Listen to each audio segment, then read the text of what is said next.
ఇది జాగ్రత్తగా వినండి. ఒక పాస్టర్గా రావాలి అంటే ఆయన ఎన్నో డిగ్రీలు చేయాలి. ఏం చేయాలా? ఎన్నో డిగ్రీలు చేయాలి. ఆ డిగ్రీలు నేను ఈరోజు దీన్ని ధ్యానిస్తున్నప్పుడు నేను 8 సంవత్సరాలు చదివిన నా మార్క్ లిస్ట్ తీసుకొచ్చి ఇక్కడ ఈ మార్క్ లిస్ట్లో ఈ యొక్క సబ్జెక్ట్స్ అన్నీ చూడండి. దీంట్లో చర్చిని నడిపించే విషయంలో ఒక పాస్టర్ గారికి శ్రీరాంపూర్ యూనివర్సిటీ కావచ్చు, ఆటా యూనివర్సిటీ కావచ్చు, ఏ బైబిల్ కాలేజ్ అయినా ఒక పాస్టర్గా ట్రైనింగ్ ఇచ్చేటప్పుడు ఒక సంఘాన్ని నడిపించేవాడు, షెపర్డ్గా, కాపరిగా ఒక వ్యక్తి ఉండాలి అంటే అతడు ఎన్నో దాదాపుగా 106 సబ్జెక్ట్స్ మేము చదువుకున్నాం. 106 సబ్జెక్ట్స్ సెమిస్టర్ వైజ్గా ఒక్కొక్క సెమిస్టర్లో 8 సబ్జెక్టులు చదువుతూ చర్చి విషయంలో రాగానే Christian life, introduction to the Christian education, child evangelism and VBS, Christian stewardship, అలాగే బాప్టిస్ట్ యొక్క సిద్ధాంతాలు, కంపారేటివ్ రిలీజియన్, అలాగే Christian evidence, hermeneutics, organisation and administration of the local church, ఈ చర్చ్ హిస్టరీ 1, చర్చ్ హిస్టరీ 2, ఇలాగున వరుసగా ఒక్కొక్కటి చదువుకుంటూ వచ్చాం. పాస్టరల్ కేర్ అండ్ కౌన్సిల్, అలాగే history of the mission, understanding the Indian society, church growth and planting, leadership development for church mission, ఇన్ని చదువుకొని ఇక్కడ కాపరిగా వస్తాం. నేననే కాదు, ప్రతి కాపరి, ప్రతి చర్చిలో ఉన్న కాపరి, ప్రతి ఒక్కరు కూడా ఈ సబ్జెక్ట్స్ అన్ని చదువుకునే వాడు కాపరి అవుతాడు. వస్తే మాకు టీం అయ్యే వాళ్ళు ఎట్టుంటారు తెలుసా? ఇప్పుడు ఇదేమన్నాను, టీం వర్క్ అన్నాం. చర్చి కాపరి లేని గొర్రెల్లాగా ఎందుకు అయిపోయింది నాటి సంఘాలు అంటే, ఇక్కడ కాపరేమో బాగా ట్రైన్ అయి వస్తాడు. చర్చ్ అడ్మినిస్ట్రేషన్, నీకు చర్చ్ హిస్టరీ అని అడిగాను అనుకో, చర్చ్ హిస్టరీ నీకు ఎక్కడి నుంచి తెలుసు అంటే, మన చర్చికి ఫర్ ఎగ్జాంపుల్ పాక ఉన్నప్పటి నుంచి మేము ఉన్నామంటాడు ఒకడు. నీ చర్చ్ హిస్టరీ ఎక్కడి నుండి? పాక హిస్టరీ నుంచే నీకు తెలుసు. పాస్టర్ చర్చ్ హిస్టరీ ఎక్కడి నుంచి చదువుతాడు?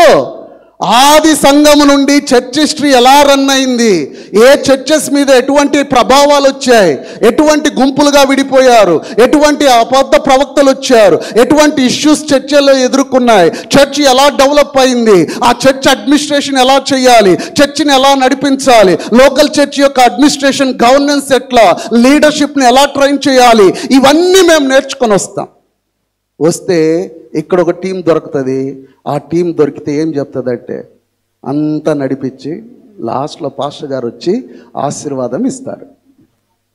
పాస్టర్ ఏం చేయాలా? ఆశీర్వాదం ఇచ్చి దిగాలి. అంత దానికి ఇన్ని డిగ్రీలు, ఇంత ట్రైనింగ్లు ఎందుకండి? ఇప్పుడు పాస్టర్ ఇంత ట్రైన్ అయి వచ్చినప్పుడు ఈనాటి సంఘాలు కాపర్లేని గొర్రెల్లాగా ఉండడానికి కారణం ఏంటంటే, the one who want to become a leaders in the church, they are not trained. Training లేదు, ఒక సరైన ప్రార్థన చేయడం రాదు, బోధింపదగిన వాడే ఉండాలని దేవుని వాక్యం చెప్తుంది.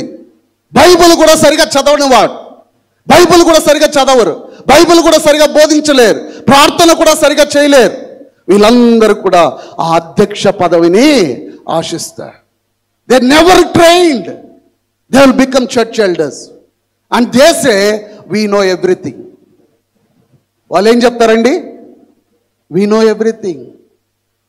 వాళ్ళకు తెలిసిందల్లా మనుషుల యొక్క చరిత్రలు, మనుషుల యొక్క ఫీడ్బ్యాక్స్, బ్యాడ్ థింగ్స్, వాళ్ళ ముత్తాతలు, ముత్తమ్మలు, వాళ్ళ స్టోరీలు, వీళ్ళ స్టోరీలు తప్ప చర్చ్ ఉద్దేశము, చర్చిని ఎలా నడిపించాలా, చర్చ్ లీడర్షిప్ని ఎలా పెంచాలా, సండే స్కూల్ నుండి ఆ బిడ్డల్ని నడిపిస్తూ వాక్యంలోకి తప్పుతూ ఆ సండే స్కూల్ 10th క్లాస్ అయ్యే లోపల వాడు రక్షణ అనుభవంలోనికి వచ్చి అక్కడి నుండి వాడు యవన సమాజంలో అక్కడ యవనస్తుడిగా అన్ని విషయాల్లో వాలంటీర్ వర్క్స్ చేస్తూ వాడిని అక్కడ ట్రైన్ చేస్తూ ఈ ఇవాంజలిజంలోను వాలంటీర్ వర్క్లోను అన్నిట్లో వాడిని నడిపిస్తూ ట్రైన్ చేస్తూ అప్పుడు వాడు ఆయా వింగుల్లో పని చేస్తూ అభివృద్ధి చెందుతూ అప్పుడు ఈ యొక్క దొడ్డ పనిని ఆపేక్షించాలి.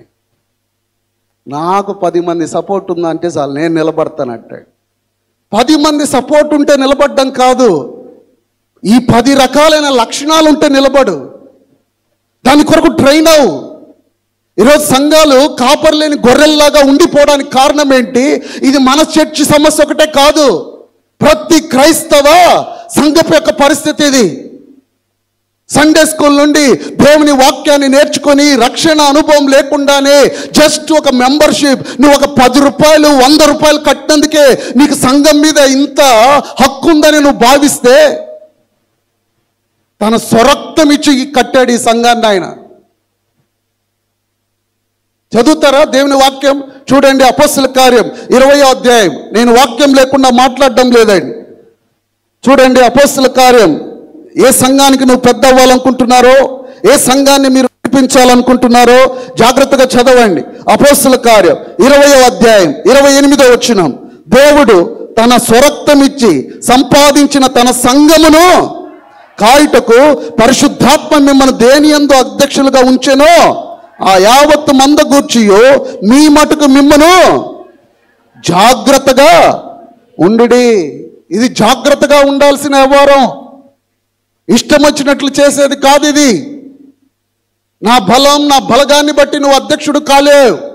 ఏమవ్వాలి? ఇది ఎవరిదని తెలుసుకోవాలి. ఈ సంఘం ఎవరిది? తన స్వరక్తం ఇచ్చి కొన్న సంఘం ఇది.